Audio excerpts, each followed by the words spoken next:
that have come out of Illinois College's campus as well.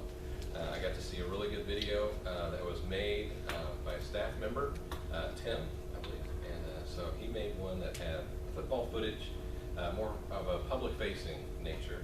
So if you want to show more of an internal video from a game or maybe a competition, even an internal meeting like this, you can record a YouTube video by checking out a standard camcorder, and Gus Stunderdam, our excellent student worker, he's going to go ahead and record this, and we'll push that video up to YouTube. If I wanted to show you a training video, such as today, maybe next week, a different set of staff members, one of you gives a lecture, you want to show that you're going to be out of town though at a game. So if you want to send that video out to a student, maybe an associate, someone that you're looking at for possible recruitment, and you want to show them how beautiful the campus is and let the potential students see what kind of quality we have here internally, which is very high quality, to see that up close and personal with that interaction between a new recruit, a new athlete, and a staff member or coach. So one of the things that's easy to use when you don't have your computer, like I don't today, neither Gus or I brought our computers today. There is no computer, I don't think, in the room, but we do have 4 or 5, probably 10 iPhones and a couple Androids and a track phone, I think. So, you know, this is awesome. You know, for people, you know, they're trying to get by. You know, the $20 a month, the Simple Talk plan, Straight Talk at Walmart, it's like under $50. Most of the time you can get a $50 budget allocation as a staff member. You can get an $80 iPhone on Black Friday, right? So there's almost no reason to not have this technology. What I want to show you is an app that you can get for free right now on Google Play or the Apple App Store. Just go to the App Store of choice and choose Epson Eye Projection. I'm going to show you eye projection on this device. I'll show you first how one could just simply turn up and down the volume of this projector. So if I were playing a video right now and it was a little bit quiet, I could go turn down the lights and then increase the volume like so. And I'm just doing that from the volume icons on this app. When you go to the app, you will see Brunner 3125 as a possible projector. If you buy one for your own office, you could say, in my office, I'd like to have one, Crispin 302. The Epson BrightLink plan that we have, these are $1,200. So it's about the same price as a 55-inch TV, but as you can see, it is much bigger than just a television. Plus, you have something that's kind of cool. You have something that's mobile integration. So I could show you now with the pen integration that this is my niece's friend Rowan, and this is my niece Ruth playing guitar over the weekend. Now, this is a beautiful thing because what I can do is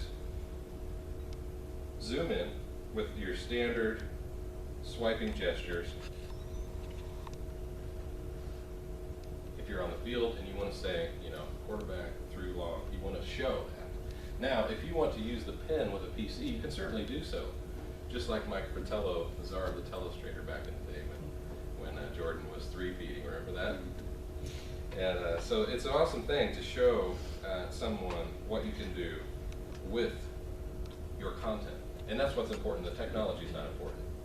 The technology should be simple to use. It should be user-friendly and easy to grasp for people of average intelligence like myself on limited time, who I just need to get to my content. That's all that matters. I can also show you a document. On Android, you have access to the file system where I can just navigate right down to my downloads folder. And if I wanted to show you a document, say this is a policy and procedures guide for the department, I could show you some verbiage, say if we're having a lecture on benefits, and some of that verbiage is a little bit terse and cryptic, you can say what we're talking about here is so on and so forth. So that way, again, there's no computer involved, and you do have the pen functionality. Where's that document saved? This is on the local device. So your documents are saved on your phone. Yeah. Say, for example, we were at Applebee's for my dad's birthday, and he looked up, he has a health restriction for certain oils because of his heart. So he pulled down over Applebee's Wi-Fi a PDF about Applebee's cooking. So it's saved on this phone. What if the document's not on the phone? What if it's out on the web? you can go to a web page, and when you have a URL, you can type in a URL to an external document, such as Illinois College's website. Because I'm on mobile, you can go right to athletics from the device, and you have the mobile view. So if I wanted to show some recent news, I can show a new potential candidate the top story in a matter of 7 minutes, which is how long it's taken me to get to this point. And that's about all I have to show you. Any questions? Does it sync up? I downloaded the iPhone document, and does it sync up? I'm trying to get to that. Is it like finding a Wi-Fi setting? It is. That's exactly what it is, Garrett. And the setting, as you might imagine, if I was a jester, 10 years ago, I would probably send maybe a funny picture to your projector from out in the hall during the meeting, right? So you don't want that to happen. So we've set up a specific Wi-Fi network, and that's called Phoronix. Phoronix is a hidden Wi-Fi network. Phoronix is the name of a company that makes a lot of classroom integration software. And we've set up a mobile network. So on your Android or iPhone, what you can do is go to your Wi-Fi settings, and I see Phoronix, I see FAC, I see Guest, and I see. When I choose Phoronix, what that allows me to do, much like an Apple TV, is discover nearby devices. When I choose Phoronix, I now have the Brenner 3125 projector highlighted that I can select and choose to give my content to. While I have ownership of this content, one of you, if you want to project something, you most certainly could by on your iPhone going to Phoronix. I'll release control, and then I would let Garrett get up and speak, and then he would be able to present with his device. And you can just trade the baton like that throughout the meeting. Do you see the Phoronix? I do not. I don't have it on mine. I don't have Phoronix yet. On the Wi-Fi settings? Yeah. I think what you might have to do is add it manually because it is hidden.